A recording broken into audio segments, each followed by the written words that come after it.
Starts. Assalamualaikum. Myself is Shinozia Taskin and my father's name is Sheikh Rais.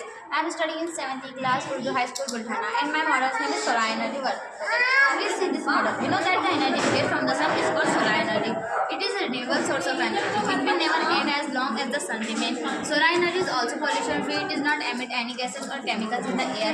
It is eco-friendly and helps to decrease global warming and many different ways. In our daily life, we use solar energy in many different ways in our daily life. Solar energy जो है हमारे बहुत ज़्यादा काम आने वाला solar है। जैसे कि अगर हम सोलर को हमारे घर पर लगाएंगे तो सूरज की रेज़ सन की जो रेज़ है वो उसके ऊपर पड़ेंगी, वो एब्जॉर्ब करेंगे और हमारा जो मीटर है वो इसके एब्जॉर्प्शन को एब्जॉर्ब करेंगे तो हमारे मीटर का बिल कम आएगा। बहुत से लोग कहते हैं हमारे मीटर का बिल बहुत ज़्यादा आता है, कोई कहते हैं हमारा इलेक्ट्रिसिटी फायर होता है। तो उनको ये अगर वो घर में अगर सोलर लगा दे तो उनके घर में इलेक्ट्रिसिटी फायर नहीं होगा, क्योंकि ये जो सोलर एक ऐसा पैनल है जो सबके अर्थिंग को कैच करके रखता है और ना ही खुद को ब्लास्ट होने देता है। Thank you.